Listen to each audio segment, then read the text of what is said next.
दोस्तों, स्वागत है आपका अपने YouTube channel LCP chemistry hub में। आज के इस पर्टिकुलर वीडियो सेशन में अध्ययन करेंगे संरचनात्मक समावयवता का अध्याय संख्या 9 उपसहसंयोजक यौगिक में। अगर अभी तक आपने LCP chemistry hub YouTube channel को सब्सक्राइब नहीं किया है तो चैनल को सब्सक्राइब कीजिए और ज्यादा से ज्यादा वीडियो सेशन को अपने क्लासमेट एंड फ्रेंड के साथ शेयर कीजिए। तो आइए दोस्तों स्टार्ट करते हैं उपसहसंयोजक यौगिकों में समावयवता।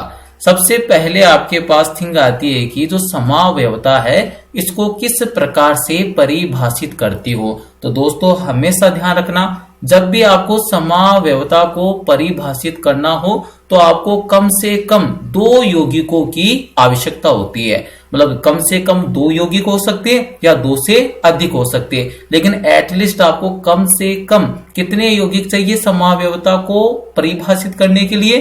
2 यौगिकों की आवश्यकता होती है और उनका अणु सूत्र, आणविक जो सूत्र है वो क्या होना चाहिए? एक समान होना चाहिए। तो देखिए दोस्तों यहाँ पर किस प्रकार से परिभाषित करोगे समावयवता को? 2 या 2 से अधिक यौगिक जिनका अणु सूत्र एक समान हो। सबसे पहली कंडीशन क्या है? कम से कम 2 यौगिक होने चाहिए और उनका अणु सूत्र कैसा होना चाहिए? एक समान होना चाहिए। क्या कहलाती है? समावयवी कहलाती है तथा यह परिघटना समावयवता कहलाती है। कैसे परिभाषित करोगे?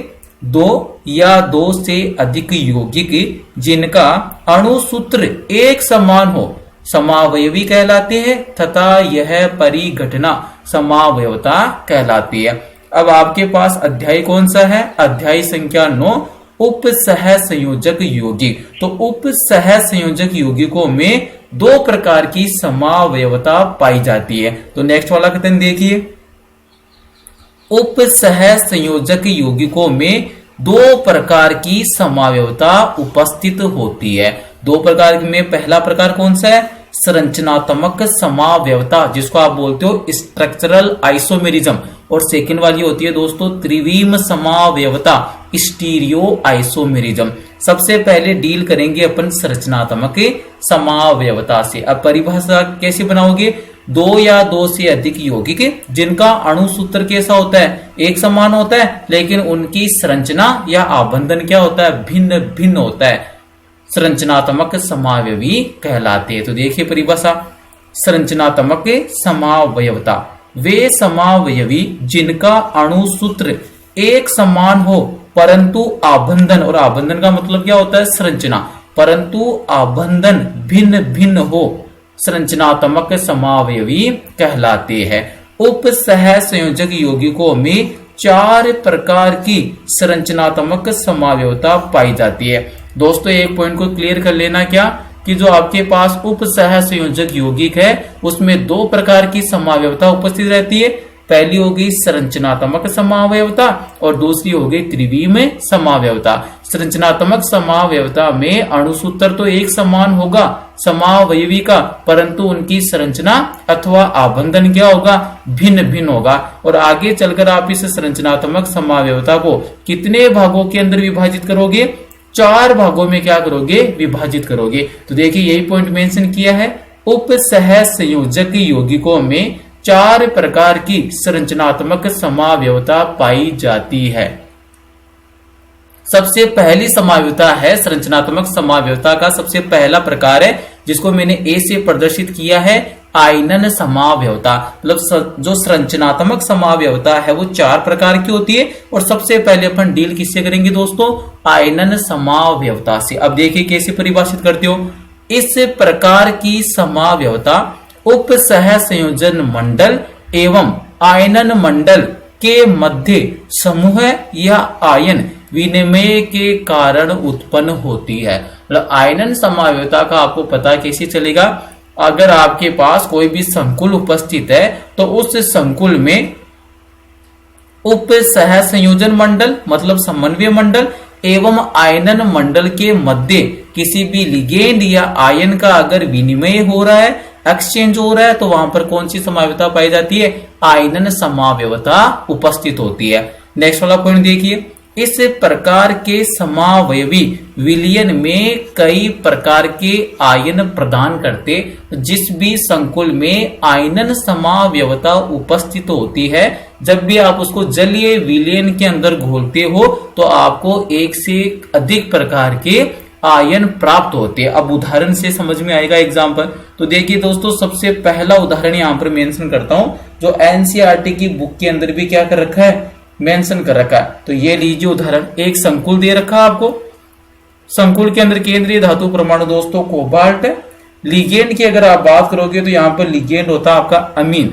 अमीन का मीनिंग हो गया NH3 और अमीन है, इसका नंबर है 5 और लिगेंड मेंशन कर रखा है सल्फेट SO4 और यहाँ पर ये तो किसका निर्माण कर दिया, समन्वय मंडल, और इसके आयनन मंडल में दोस्तों आपको मेंशन कर रखा है Br। सेकंड वाला संकुल बना रहा हूं इसी से।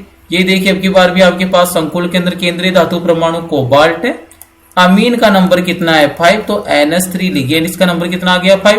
अब देखो यहाँ पर आपने क्या बोला है, आयनन समावयवता में समन्वय मंडल एवं आयनन मंडल के मध्य आयन या लिगेंड का क्या होता है, विनिमय होता है। तो अब की बार इस ये वाली जो संरचना बनाओगे उसमें ये ब्रोमाइड है, ये कैसे व्यवहार करेगा, लिगेंड की तरह। तो यहां पर इसका एक्सचेंज हो जाएगा, मतलब संकुल में कौन आ गया, ब्रोमाइड, और ये जो पहले लिगेंड की तरह कार्य कर रहा था संकुल में, ये किस में चला जाएगा, आयनन मंडल में चला जाएगा। तो दोस्तों आप इजीली सीन कर सकते हो, यहां पर आपको ब्रोमाइड आयन प्राप्त होगा और यहां पर सल्फेट आयन प्राप्त होगा। इसको आप समन्वय मंडल बोलते हो और ब्रोमाइड वाला क्या हो जाएगा, आयनन मंडल।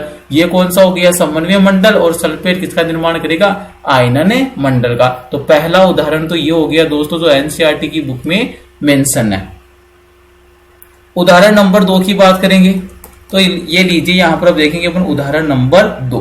तो उदाहरण नंबर 2 के अंदर ये लीजिए, वापिस से कॉम्प्लेक्स बनाता हूं मैं। कोबाल्ट यहाँ पर केंद्रीय धातु परमाणु है दोस्तों, अमीन NH3 लिगेंड की तरह व्यवहार कर रहा है, और यहाँ पर मैंने मेंशन कर दिया क्लोरो लिगेंड Cl2, और यहाँ पर आयनन मंडल का निर्माण किससे करवा दिया, ब्रोमाइड से।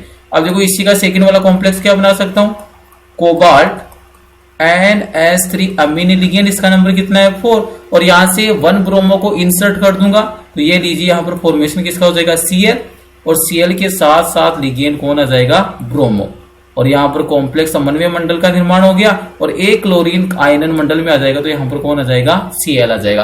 तो यहाँ पर भी आपको संकुल को देखते हुए पता चल जाना चाहिए, जब भी आयनन मंडल में भिन्न भिन्न प्रकार के आयन उपस्थित हो तो वहां पर हमेशा कौन सी समावयवता होती है दोस्तों, आयनन समावयवता उपस्थित होती है। ये वाला हो गया समन्वय मंडल, और ये वाला कौन सा दोस्तों, आयनन मंडल।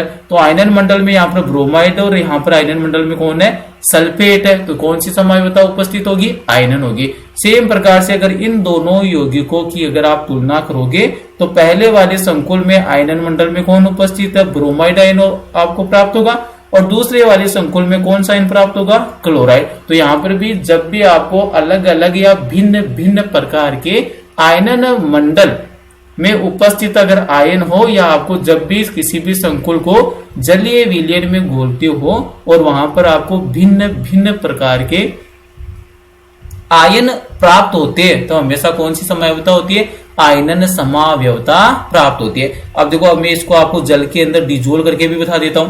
जैसे आप इसको जल के अंदर डिजोल्व करोगे तो ये लीजिए, मैंने यहाँ पर H2O मेंशन कर दिया, मतलब किस में घोल रही हो, जल में। और आप दोस्तों एक बात अच्छे से जानते हो कि जो समन्वय मंडल होता है ना, जो वर्गाकार कोष्ठक में उपस्थित होता है, और वर्गाकार कोष्ठक के अंदर कौन उपस्थित है, केंद्रीय धातु परमाणु, और केंद्रीय धातु परमाणु के साथ क्या उपस्थित होते हैं, लिगेंड। और लिगेंड है उप सह संयोजक आबंध के द्वारा केंद्रीय धातु परमाणु से आबंधित होते हैं। और आप ये भी जानते हो कि ये जो समन्वय मंडल है ये कैसा होता है, अआयनित होता है, और आयनन मंडल कैसा होता है दोस्तों, आयनित होता है। तो जब भी आप इसको जल के अंदर घोलोगे, डिजोल्व करोगे, तो यहां पर देखिए समन्वय मंडल वाला बन जाएगा CONH34 Cl2। ये तो आपके पास संकुल आयन का निर्माण हो जाएगा +1, और साथ में दोस्तों कौन सा आयन मिलेगा आपको, Br- आयन मिलेगा, ब्रोमाइड आयन। क्योंकि संकुल आयन तो कैसा होता है, अआयनित, और आयनन मंडल कैसा होता है, आयनित होता है। अगर आप देखो, अगर इस वाले संकुल को क्या कर रही हो, जल के अंदर घोल रही हो, तो यहाँ पर भी देखो किसका निर्माण होगा, सबसे पहले तो समन्वय मंडल ऐसा का ऐसा रहेगा, क्योंकि समन्वय मंडल दोस्तों हमेशा कैसा होता है, आयनित होता है। तो NH3 4 हो गया, उसके बाद में Cl लिगेंड आ गया और उसके बाद में कौन आ गया, Br। तो ये तो हो गया समन्वय मंडल।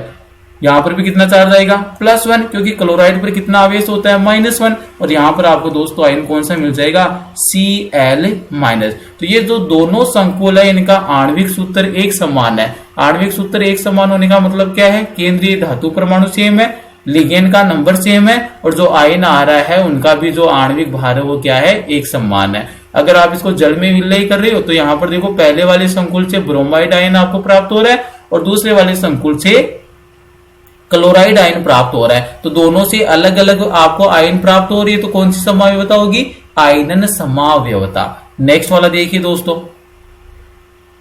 संरचनात्मक समावयवता का दूसरा भाग होता है हाइड्रेट समावयवता। दूसरा पार्ट कौन सा है दोस्तों, हाइड्रेट समावयवता। अब देखो नाम से इसके स्पष्ट होना चाहिए, हाइड्रेट समावयवता मतलब यहां पर मेन रोल किसका होगा, हाइड्रेट मतलब जल के अणु का होगा, और जल का अणु है रसायन विज्ञान में उप सहसंयोजक यौगिकों में लिगेंड की तरह कार्य करता है। और जब भी जल का अणु लिगेंड की तरह कार्य करता है तो दोस्तों आप उसको क्या बोलते हो, एक्वा लिगेंड बोलते हो।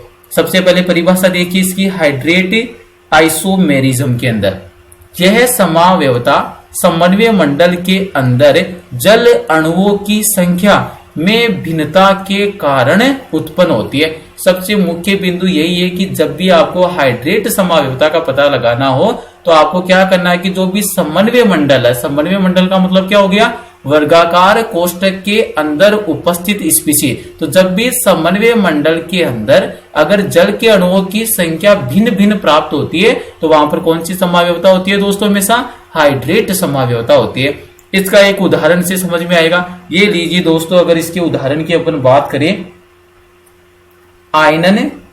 हाइड्रेट समावयवता की, तो इसका सबसे बेस्ट एग्जांपल ये लीजिए दोस्तों, CrH2O6 Cl3, ये वाला संकुल है दोस्तों। अब इस वाले संकुल में कितने इसके समावयवी संभव हो सकते हैं उसके बारे में डिटेल में डिस्कस करते हैं। ये लीजिए दोस्तों, सबसे पहला जो यौगिक है ये वाला मैंने मेंशन कर दिया।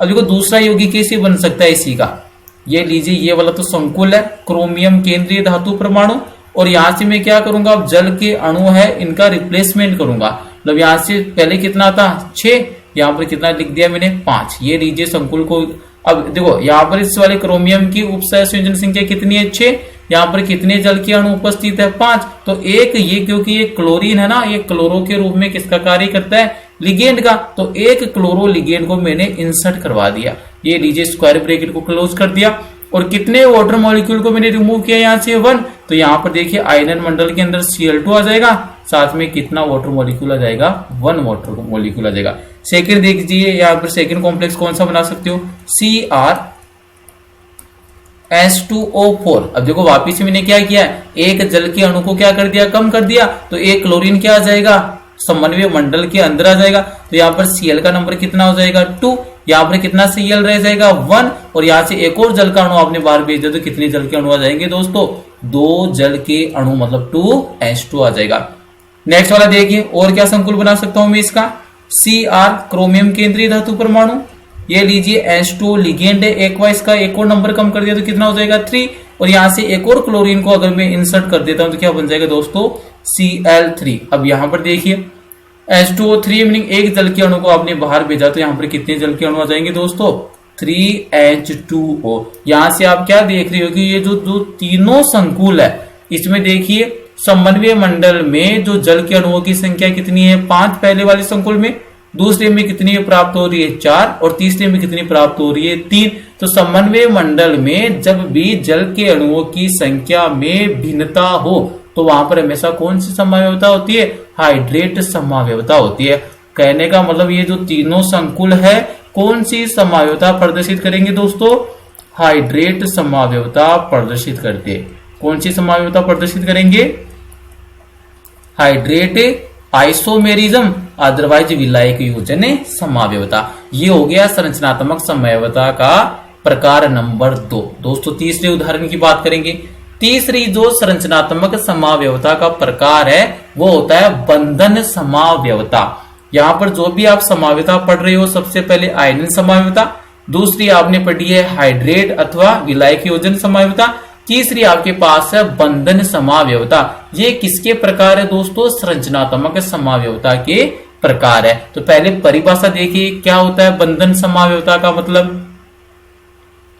इस प्रकार के समावयवता उन संकुल यौगिकों में पाई जाती है जिनमें उभय दंतुक लिगेंड उपस्थित होते हैं। तो सीधा सा मेथड हो गया, आपको कैसे पता चलेगा कि कौन से संकुल में बंधन समावयवता उपस्थित है? इसके लिए आपको एक ही काम करना है, वो काम क्या करना है? अगर संकुल में कौन से लिगेंड उपस्थित हो? उभय दंतुक लिगेंड।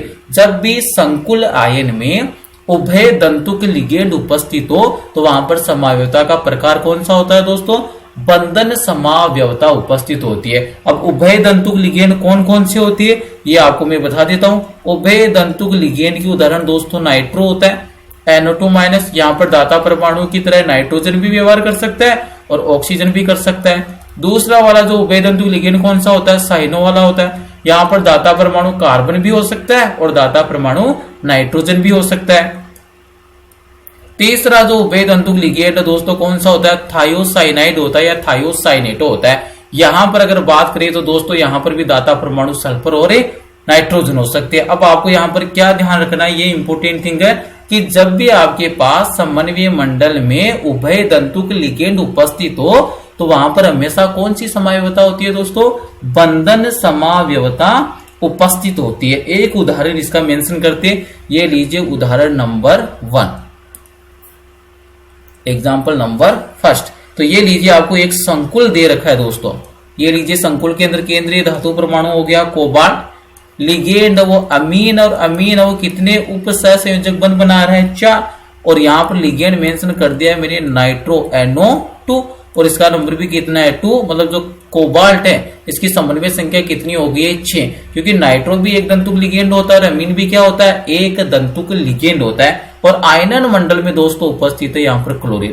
पहला वाला संकुल ये है और आपका इस संकुल की तुलना इस संकुल से करनी है, ये जो मैं बना रहा हूं CONS3,4 और यहां पर देखिए दोस्तों मैंने NO2 नहीं लिखकर क्या लिखा है? ONO मेंशन कर दिया है। इसका नंबर भी कितना है? 2। ये लीजिए स्क्वायर ब्रैकेट को क्लोज कर दिया और साथ में आयनन मंडल में कौन उपस्थित है दोस्तों? क्लोरीन उपस्थित है। अब आपको संकुल देखते ही माइंड में क्लिक हो जाना चाहिए कि कौन सी समावयवता है। अगर जल के अणुओं की संख्या भिन्न भिन्न होती है समन्वय मंडल में तब तो हाइड्रेट समावयवता होती है। अगर आयनन मंडल में अलग अलग आयन उपस्थित होते हैं तो आयनन समावयवता उपस्थित होती है। अदरवाइज संकुल आयन में अगर उभय दंतुक लिगेंड उपस्थित हो तो वहां पर कौन सी समावयवता होती है? बंधन समावयवता। तो दोस्तों सबसे पहले अगर आयनन समावयवता आप इसमें चेक करोगे तो देखिए यहाँ पर आयनन समावयवता के लिए क्या चाहिए? अलग अलग आयनन मंडल में आयन उपस्थित होने चाहिए। यहाँ पर भी क्लोराइड और यहाँ पर भी क्लोराइड है, मतलब आयन अलग अलग नहीं मिलेंगे। दूसरी बात हाइड्रेट को चेक करने के लिए संकुल के अंदर एक्वा लिगेंड की संख्या भिन्न भिन्न होनी चाहिए। तो यहाँ पर पहली बात तो एक्वा लिगेंड ही नहीं है तो यहाँ पर हाइड्रेट भी संभव नहीं है। तीसरी समावयवता कौन सी है? बंधन समावयवता। और इसकी पहचान क्या होती है? संकुल यौगिक में क्या उपस्थित होना चाहिए दोस्तों? उभय दंतुक लिगेंड उपस्थित होना चाहिए। कौन सा लिगेंड होना चाहिए? उभय दंतुक लिगेंड। और उभय दंतुक लिगेंड क्या होता है? ऐसे लिगेंड जिनके पास 2 दाता परमाणु उपस्थित होते हैं परंतु एक समय पर केवल एक ही दाता परमाणु केंद्रीय धातु परमाणु के साथ उप सह संयोजक आबंध से आबंधित हो पाता है। उसी को कौन सा लिगेंड बोलते हो? उभय दंतुक लिगेंड कहते हो। मतलब ऐसा कोई भी लिगेंड जिसके पास दाता परमाणु की संख्या कितनी होगी? 2, लेकिन एक समय पर केवल एक ही दाता परमाणु दोस्तों केंद्रीय धातु परमाणु के साथ उप सह संयोजक बंध का निर्माण करता है। कौन से लिगेंड कहलाते? उभय दंतुक लिगेंड। 3 एग्जाम्पल मैंने मेंशन कर दिए उभय दंतुक लिगेंड के, NO2, CN नेगेटिव और SCN नेगेटिव। तो जैसे आपने दोस्तों इस वाले संकुल को कंसीडर किया तो यहाँ पर देखिए NO2 किसका एग्जाम्पल होता है? उभय दंतुक लिगेंड का। और यहाँ पर दाता परमाणु कौन है दोस्तों? नाइट्रोजन है। नाइट्रो के अंदर दाता परमाणु कौन होता है? नाइट्रोजन। और यहां पर देखिए सेम फॉर्मूला है, लेकिन इसको डिफरेंट टाइप से मैंने मेंशन कर दिया, ONO। तो जैसे आपने यहाँ पर ONO मेंशन किया है, तो यहाँ पर दाता परमाणु क्या है? ऑक्सीजन है। तो नाइट्रो के अंदर क्या होता है दाता परमाणु? नाइट्रोजन होता है। और नाइट्राइटो के अंदर दाता परमाणु कौन होता है? ऑक्सीजन होता है। तो यहाँ पर जो संकुल यौगिक है उसमें उभय दंतुक लिगेंड उपस्थित है। तो दोस्तों किसका एग्जाम्पल हो जाएगा? बंधन समावयवता का। दूसरा उदाहरण देखिए, मतलब इन दोनों यौगिकों के मध्य किस प्रकार की समावयवता उपस्थित होगी? बंधन समावयवता या लिंकेज आइसोमेरिज्म। सेकेंड वाला एग्जांपल देखना दोस्तों, ये लीजिए K4FeCN6 पोटेशियम आयरन मंडल का निर्माण कर रहा है। और संकुल आयन में कौन है? आयरन है। और उसका उपसंयोजन संख्या कितना है? 6। और लिगेंड कौन है? साइनाइड। अगर आपको इस वाले संकुल का तुलना या इसका रिलेशन इस वाले संकुल के साथ पूछे, जैसे ये वाला कॉम्प्लेक्स बना रहा हूं मैं K4FeNC6, तो ये लीजिए दोस्तों इन दोनों के मध्य क्या संबंध उपस्थित है? देखो आयनन मंडल में पोटेशियम है, जल के अणु उपस्थित नहीं है समन्वय मंडल में, मतलब हाइड्रेट नहीं हो सकता। एक ही प्रकार का आयन मिल रहा है पोटेशियम प्लस, मतलब आयनन नहीं हो सकता। तो फिर संकुल के अंदर आप क्या चेक करेंगे? उभय दंतुक लिगेंड। अभी मैंने बताया साइनाइड किसका एग्जाम्पल होता है? उभय दंतुक लिगेंड का। यहाँ पर दाता परमाणु कार्बन भी हो सकता है और दाता परमाणु नाइट्रोजन भी हो सकता है। जब उपसहसंयोजक बंध का निर्माण कार्बन करता है तो आप इसको क्या बोलते हो? साइनो। और जब नाइट्रोजन उपसहसंयोजक बंध का निर्माण करता है तो दोस्तों आप इसको क्या बोलते हो? आइसोसाइनो बोलते हो। तो यहां पर देखिए दाता परमाणु कौन है? कार्बन। और इस वाले संकुल में दाता परमाणु कौन है? नाइट्रोजन। तो दोस्तों ये किसका एग्जाम्पल हो जाएगा? बंधन समावयवता का उदाहरण हो जाएगा। नेक्स्ट वाली देखिए, लास्ट टाइप की है आपके पास संरचनात्मक समावयवता का चौथा प्रकार। आपने स्टार्टिंग में ये बोला था कि जो संरचनात्मक समावयवता है वो 4 प्रकार की होती है। 3 का अध्ययन कर चुके। लास्ट वाली समावयवता है दोस्तों आपके पास उपसहसंयोजन समावयवता। तो देखिए इसको किस टाइप से आप परिभाषित करते हो? यह समावयवता उन उपसहसंयोजक यौगिकों में पाई जाती है जिनमें धनायनिक एवं ऋणायनिक दोनों संकुल आयन होते हैं। ये इंपॉर्टेंट बात है। तो इसको कैसे पता करोगे दोस्तों? तो इसका एक ही मेथड है कि जिस भी संकुल यौगिक में उपसहसंयोजन समावयवता उपस्थित रहती है वहां पर आपको हमेशा कितने संकुल आयन देखने को मिलेंगे? 2 संकुल आयन देखने को मिलेंगे। एक तो वहां पर कौन सा होगा? धनायनिक संकुल भी उपस्थित होगा और साथ में कौन सा उपस्थित होगा दोस्तों? ऋणायनिक संकुल भी उपस्थित होगा। अब इसका एग्जाम्पल लेते हैं। ये लीजिए उदाहरण देखते हैं इसका। ये यहां पर मैंने मेंशन कर दिया है दोस्तों उदाहरण, एनसीईआरटी बुक का उदाहरण यहां पर मेंशन करते हैं। ये लीजिए एक संकुल है जिसमें कोबाल्ट केंद्रीय धातु परमाणु है, अमीन लिगेंड है और यहाँ पर कोबाल्ट की उपसहसंयोजन संख्या कितनी है? 6 है। इसी के साथ देखिए एक और संकुल मेंशन कर रखा आपको, केंद्रीय धातु परमाणु क्रोमियम है और यहां पर दोस्तों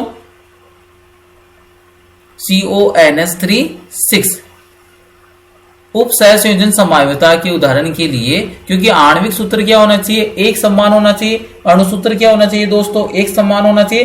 तभी वहां पर कौन सी समावयवता उपस्थित होती है? उपसहसंयोजन समावयवता उपस्थित होती है। तो यहाँ पर देखिए जो दूसरा वाला जो मैं यहाँ पर बना रहा हूं, ये लीजिए क्रोमियम यहाँ पर केंद्रीय धातु परमाणु है दोस्तों, साइनाइड CN या साइनो यहाँ पर लिगेंड है।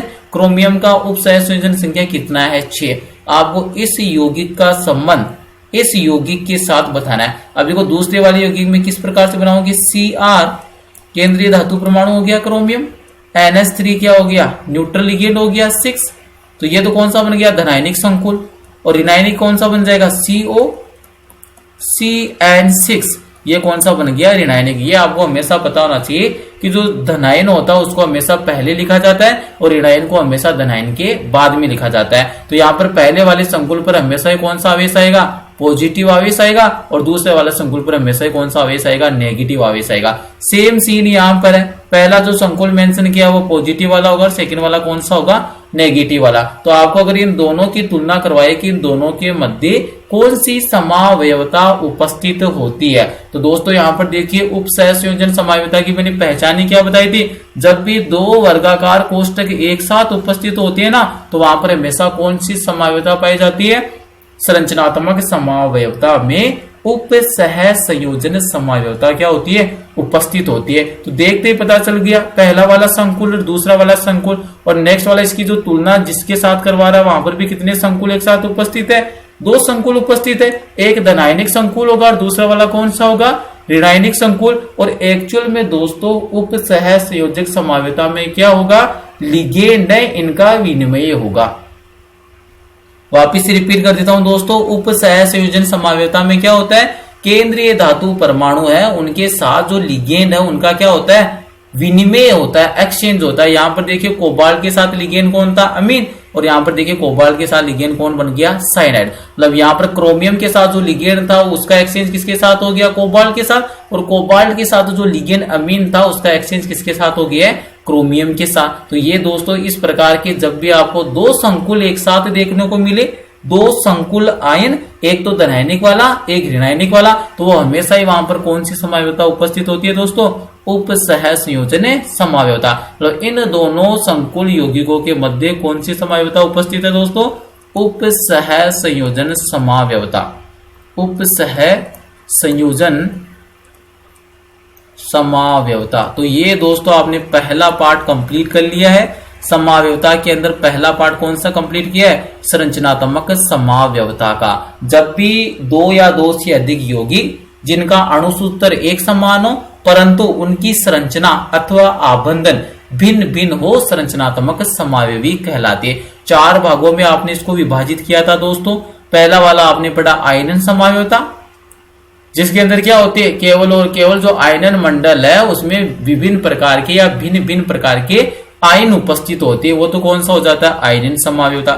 दूसरा फिर दोस्तों आपने डिस्कस किया हाइड्रेट समावयवता, अथवा इसको आप एक और नाम से जानते हो विलायक योजन समावयवता। इसकी पहचान क्या होगी दोस्तों, समन्वय मंडल में जल के अणुओं की संख्या क्या होती है, भिन्न भिन्न होती है। ये उदाहरण के द्वारा आपको मैंने अंडरस्टैंड करवाया। पहले वाले संकुल में 5 है, दूसरे वाले में कितने हो गए, 4, तीसरे वाले में कितने हो गए, 3, और इसके एक ऊपर लिखा उसमें कितने हैं, 6। तो यहाँ पर समन्वय मंडल में जल के अणुओं की संख्या या फिर एक्वा लिगेंड की संख्या में क्या हो रहा है, परिवर्तन हो रहा है। तो कौन सी समावयवता हो जाएगी दोस्तों, हाइड्रेट समावयवता। तीसरी समावयवता आपने डिस्कस की है बंधन समावयवता, और इसकी एक ही पहचान है क्या, कि जब भी आपको संकुल यौगिक में उभय दंतुक लिगेंड उपस्थित होता है वहां पर हमेशा कौन सी समावयवता उपस्थित होती है, बंधन समावयवता। और उभय दंतुक लिगेंड ये 3 ध्यान रख लेना, नाइट्रो, साइनाइड और थायोसाइनेटो। तो ये जो लिगेंड होते हैं इनके पास 2 दाता परमाणु होते हैं, लेकिन एक समय पर केवल एक ही दाता परमाणु केंद्रीय धातु परमाणु के साथ उप सह संयोजक आबंध से आबंधित हो सकता है। तो यहाँ पर देखो जो स्टार्टिंग वाला एग्जांपल था, एग्जांपल नंबर 1, यहाँ पर दाता परमाणु नाइट्रोजन था और यहाँ पर दाता परमाणु कौन है, ऑक्सीजन। तो यहाँ पर जब भी संकुल के अंदर उभय दंतुक लिगेंड उपस्थित हो तो दोस्तों कौन सी समावयवता होती है, बंधन समावयवता। ठीक दूसरा उदाहरण देखिए, यहाँ पर साइनाइड, तो यहाँ पर दाता परमाणु कौन सा होता है, कार्बन, और यहाँ पर कौन सा, आइसोसाइनो, इसमें दाता परमाणु कौन सा होता है, नाइट्रोजन। और साइनाइड किसका एग्जाम्पल है दोस्तों, उभय दंतुक लिगेंड का। तो इन दोनों संकुलों के मध्य भी कौन सी समावयवता उपस्थित होती है, बंधन समावयवता।